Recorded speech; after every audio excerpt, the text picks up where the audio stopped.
Bem-vindos ao De Cooperado para Cooperado, para essa família Credit Citrus. Esse é o primeiro programa de 2022, portanto, que tenham um feliz ano com muita saúde e muito trabalho. E é um ano que já começa agitado, como vocês verão aqui no nosso vídeo. Então, primeiro comentando um pouquinho sobre as perspectivas da economia, nós estamos vivendo um ambiente de muita incerteza. Vocês estão vendo aí a questão do Boletim Focus, ou seja, a inflação, que foi um problema grave que nós tivemos em 2021, provavelmente vem para baixo, mas ainda um número desconfortável para 2022. A expectativa do mercado para o PIB não é boa, crescer 0,29%, eu mesmo aposto um pouquinho mais do que isso. Taxa de juros subindo, o que também vai dificultar para a gente, para vocês cooperados aí na questão dos investimentos, da taxa de juros. O câmbio, que deve terminar o ano com 5,6 e 5,46 ao final do ano que vem, e ainda esse momento de novo que nós estamos vivenciando com uma nova onda que eu torço para que seja mais fácil de sair do que as anteriores. Essa é a minha confiança. Então, a questão da economia está complexa e isso interfere na tomada de decisões aí dos nossos cooperados. Nós vivenciamos um período de grande aumento de preços, das commodities alimentares. O índice de preços da FAO teve quase 30% de aumento num ano só.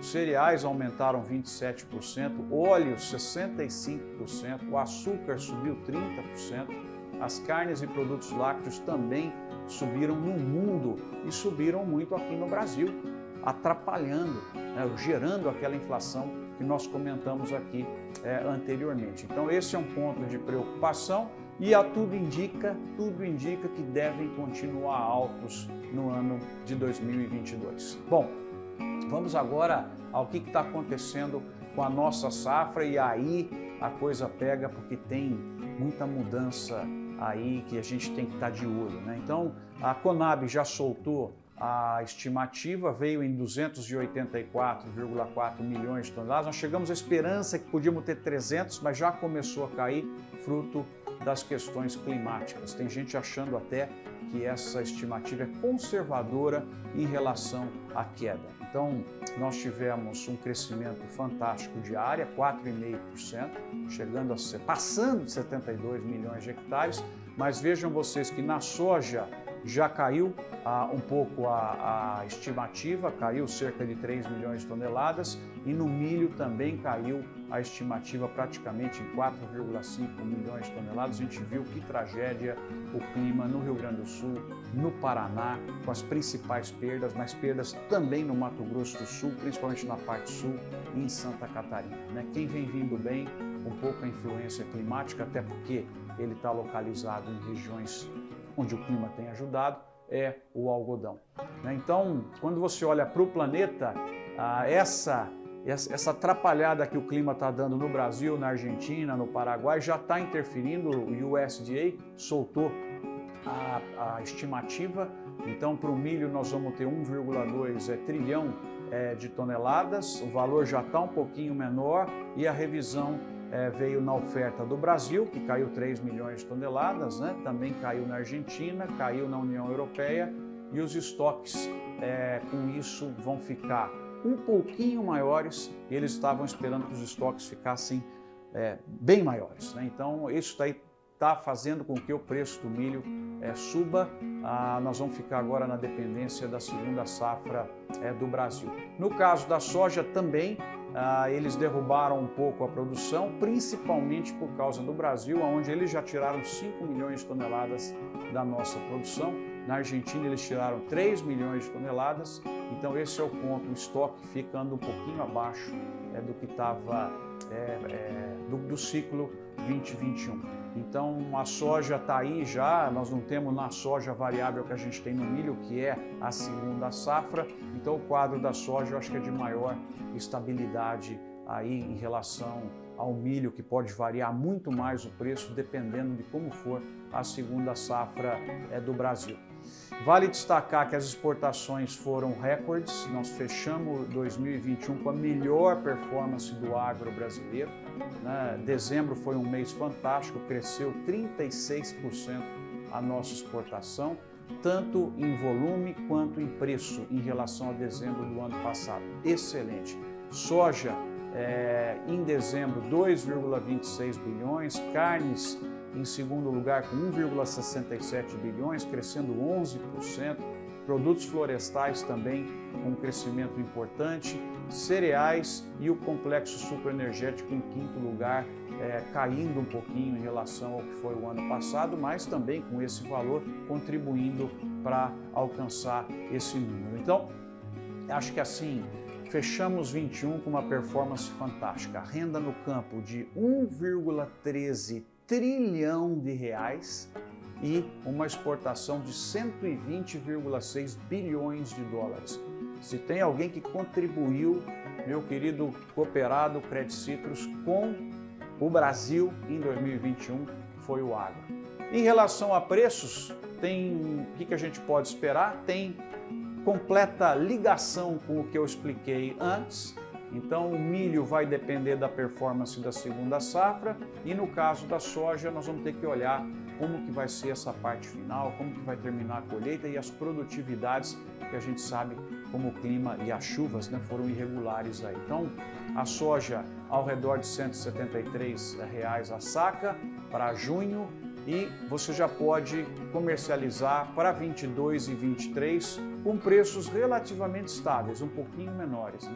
No milho, R$ 97, ele subiu em virtude desse problema climático que nós tivemos e também você já pode vender a R$ 73 2022. O algodão também está com uma performance muito boa e o boi com 330 arroba também teve um sensível aumento aí nesse período, né? A pecuária deve permanecer com preços elevados, porque tudo indica que as exportações vão ser boas e quem sabe com esse Auxílio Brasil também um pouco de recuperação aí no mercado interno. Então, para fechar, o que a gente tem que olhar agora em fevereiro? O clima e a qualidade das lavouras no hemisfério sul, esse é o principal fator, né? Eu tive essa semana em Catalão, em Goiás, visitando propriedades. É incrível que dentro da propriedade você tem uma variação muito grande. Uma cultura se beneficiou do excesso de chuva, a outra foi prejudicada. Então esse é o ponto que a gente tem que estar olhando. A situação mundial de crise energética, né, a escassez de carvão, preço do petróleo, do gás natural e outros, porque isso tem influência muito grande na agricultura. Comportamento de compra de preços e a oferta de defensivos e fertilizantes, como que isso está evoluindo. Aparentemente, aquele pânico que nós tivemos 2 ou 3 meses atrás está um pouco mais calmo e eu acredito em baixa dos preços desses produtos. O efeito dessa nova variante na sociedade, nós vamos ter algum tipo de restrição no mundo, né? Isolamento, vai afetar Porto. E aqui no Brasil, aqui a gente fala mais como torcedor, que seja o fim da pandemia, que não seja algo grave que nos leve à situação anterior, é aquilo que eu torço e também acredito, né? E continuar entendendo a evolução do quadro econômico, político no Brasil e como que isso pode interferir no câmbio, as decisões de juros e tal. Afinal, o câmbio é extremamente importante para a agricultura. Concluindo, também para dar um toque na cana, afinal, nós temos nessa família de cooperados Credit Citrus, nossa conversa de cooperado para cooperado, tem muito produtor de cana. Nós praticamente terminamos a safra, o que a gente tem que ficar de olho agora é nos estoques, principalmente de etanol, para atravessar esse período de entre-safra, que vai ser longo, até porque como a cana não teve bom desenvolvimento no ano passado, essa safra começa mais adiante, mas pelo menos o clima tem sido muito bom, que é o segundo tópico para prestar atenção. Toda essa chuva que tem caído em São Paulo, no Triângulo Mineiro, tem caído em Goiás, tem caído em partes do Mato Grosso do Sul, isso vai ajudar, né? O Paraná sofrendo, a gente sabe, mas vai ajudar, porque o grosso da cana está aqui em São Paulo e isso deve ser importante. Quem sabe a gente possa chegar aí a 560, 570 milhões de toneladas, deixando mais produto à disposição. Gente, terceiro fator, preço do petróleo. preço do petróleo também morro acima, 84 dólares o barril. Vocês viram quanto ele variou nos últimos 2 meses e tem um cenário de preocupação no mundo porque o consumo está aí e a oferta não está acompanhando o consumo. Aliás, esse é um problema que nós vamos ter em 2022, ainda com os produtos, né, na energia, no transporte, o frete provavelmente só começa a normalizar no final do ano e quem sabe o preço da energia também, para que não se carregue essa inflação por mais tempo.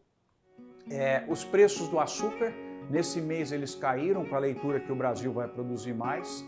Ao fechar esse vídeo estava em 18 cents, o que para nós no Brasil é um bom preço, mas vamos observar o que vai acontecer com isso. Eu acredito em instabilidade, até porque está sendo precificado um possível aumento da produção brasileira, que eu acredito.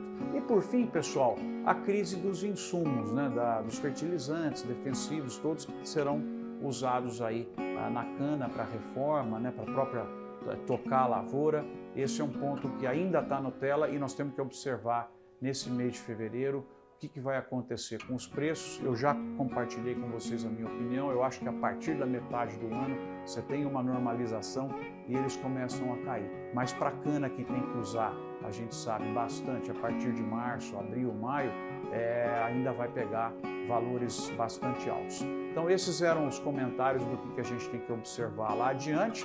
O valor do ATR, vocês têm visto, tem ficado muito bom, ele caiu um pouquinho agora nesse mês, mas está acima da média, então o relativo vem subindo e é provável, eu acho que ainda dá para atingir R$ 1,25 reais por quilo até fechando essa safra. Então essas seriam as perspectivas aí, que você, operado Credit Citrus, tenha boas decisões aí nesse mês. Comente o nosso programa, se você quiser ver assuntos comentados, é só trabalhados por mim, coloca aí nos comentários. Obrigado pela sua audiência, tenha boas decisões e que você tenha, além do ano de 22, que eu já pedi lá no começo, um mês de fevereiro absolutamente sensacional. Obrigado pela atenção de vocês.